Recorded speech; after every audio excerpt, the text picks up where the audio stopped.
था लक्ष्मण को।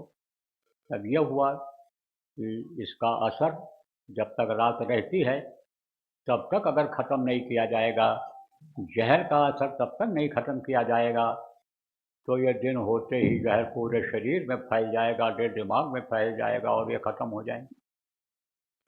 तो उपाय बताया, क्योंकि हर चीज़ का उपाय होता है। कहा सकल पदार्थ है जग माही और कर्महीन नर पावत नहीं। सब कुछ इस दुनिया संसार में है, लेकिन जो कर्म नहीं करता है उसको चीज़ नहीं मिलती है। तो कहाँ कर्म करना पड़ेगा।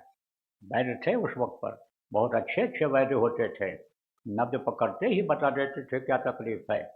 तो अब आप ये समझो, उन्होंने कहा कि जाओ लाओ संजीवनी, वो यही पौधा होता है, आपके यहाँ भी पहाड़ों पर खूब होगा, पहचान की बात है। पहचान हो तो यहाँ बहुत जड़ी बूटियाँ हैं, बहुत। यहाँ अभी हम गए थे उधर उत्तराखंड पहाड़ी में, उधर डोरी हाट में गए थे, तो वहाँ पर एक ऐसी ऐसी दवा थी, वो संजीवनी जिसको लोग कहते थे। उसको जब देखा लोगों ने कहा बहुत मर्जों में फ़ायदा करती है, तो तमाम लोग खोद खोद करके घर लेकर चले गए। पहचान में जब वो चीज़ आ गई तो ऐसे ही मैंने कहा उसको लाओ। तो हनुमान जी को हुक्म हुआ कि भाई तुम पवन तनय बल पवन समाना, तुम पवन के यानी हवा के पुत्र हो, पवन देवता के पुत्र हो, तुम ही जा सकते हो। तो उन्होंने क्या इच्छा किया कि हम छोटे बन जाएं। तो यही अणुमा शक्ति उनके अंदर आ गई और उनको छोटा बना दिया और उड़ करके गए। और वहाँ से यानी समझो उठा करके जब लाने को हुआ, निकाल करके लाने को हुआ, तो वैद्य जी ने पहचान बता दिया था कि उसमें चमक होगी, रोशनी होती होगी उस पौधे में, फूलों में चमक होगी, उसको लाना तुम। तो उसको पता चल गया, राक्षसों को पता चल गया, तो उसने सब में रोशनी जलवा दिया, सब में लगा दिया क्योंकि वो सब प्रकाशित हो जाए। तब इन्होंने कहा अब लाओ पहाड़ ही उठा ले चलें। तो पहाड़ उठाने के लिए ताकत चाहिए, भारी भरकम शरीर चाहिए।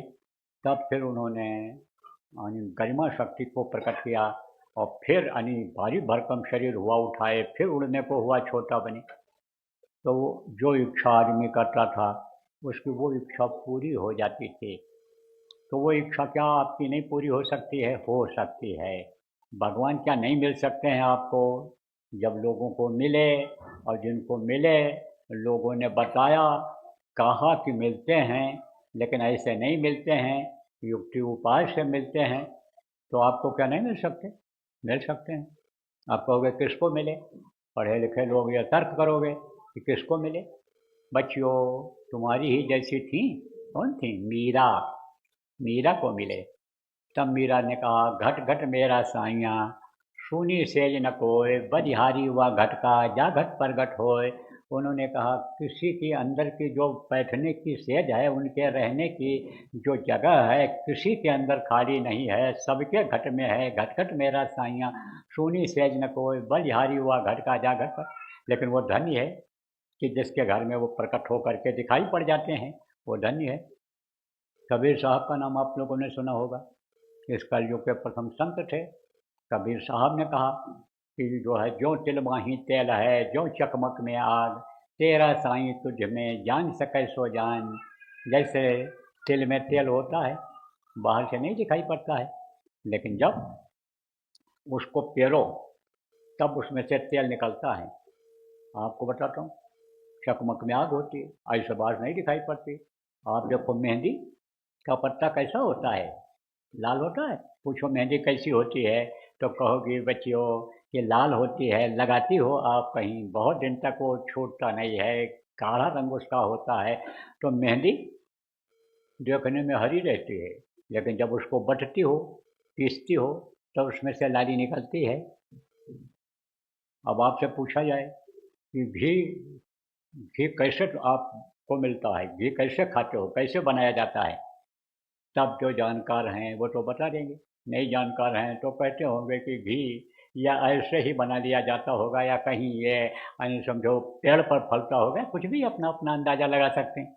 लेकिन जो जानते हो आप लोग, दूध को गर्म करके और उसमें जो है मट्ठा दही डाल देते हैं, जम जाता है, और उसको मथ देते हैं, भिगो देते हैं, तो मक्खन निकलता है। उसको गर्म करो तो घी निकलेगा। ऐसे ही है तो प्रभु इसी अंदर में, लेकिन वो युक्ति से मिलेगा, उपाय करने पर वो मिलेगा। तो वो उपाय कौन बताता है? जो जानकार होता है वही उपाय बताता है। जानकार कौन होते हैं?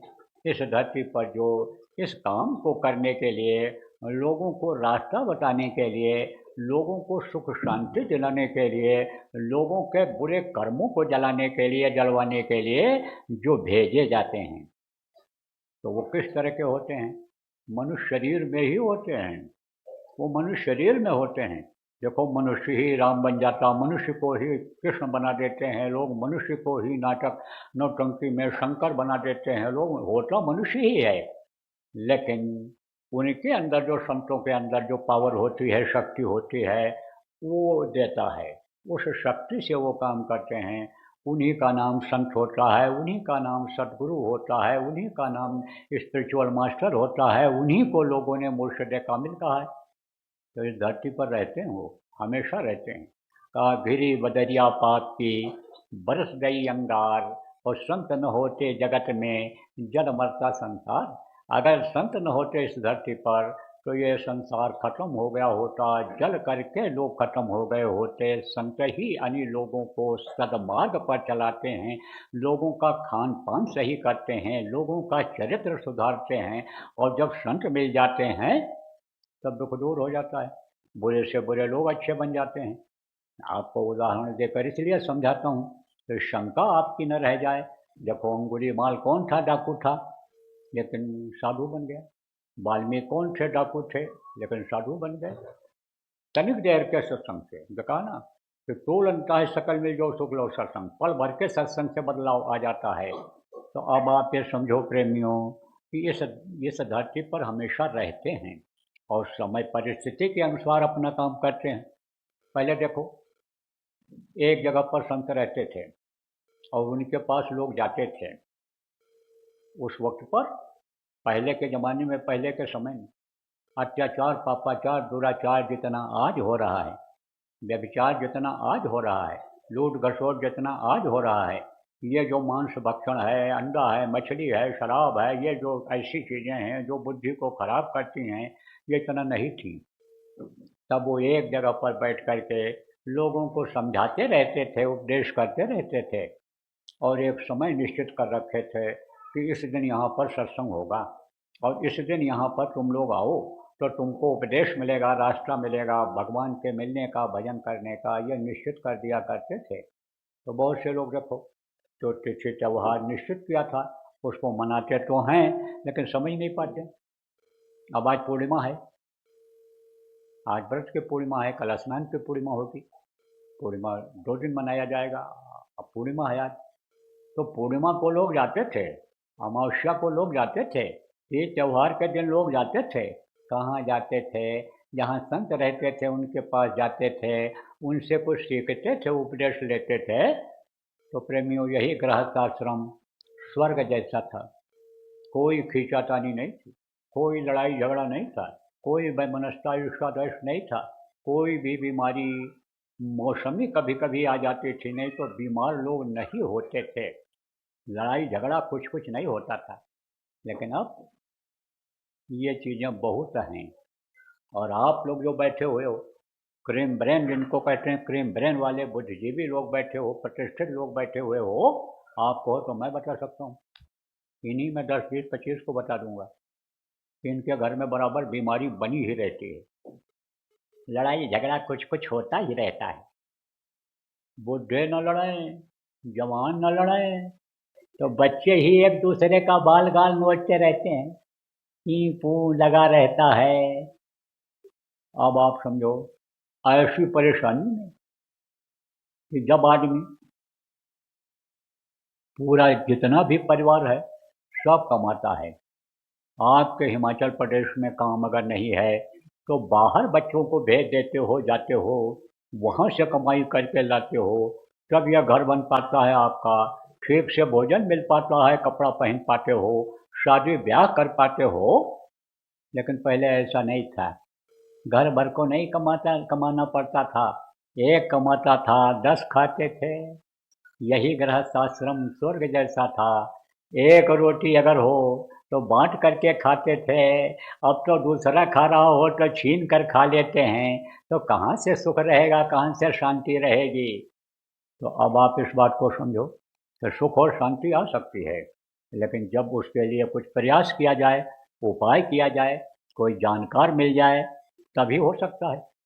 अब मान लो अभी हम आपसे कहें कि भगवान से मिलना चाहते हो, तो जानते हो कि भगवान मिल जाएंगे, तो सब कुछ दे देंगे, कोई चीज़ की कमी नहीं रहेगी, कुछ मांगेंगे भी नहीं तो भी मिल जाएगा। अनिश्चित आवे बजाई, हम धार्मिक हो जाएंगे, सत्य बोलने लगेंगे, हिंसा हत्या नहीं करेंगे, जीवों पर दया करेंगे, एक दूसरे की मदद करेंगे, सेवा भाव रखेंगे, तो हमको हमारे ऊपर वो खुश हो जाएंगे, हमको बिन मांगे दे देंगे। अभी तो हमको मांगने पर लोग नहीं देते हैं, वो तो हमको सब दे देंगे। लेकिन कहा जाए भाई भगवान तो मिल जाएंगे आपको, लेकिन थोड़ा समय निकालना पड़ेगा। अब मान लो आपने समय निकाला और आप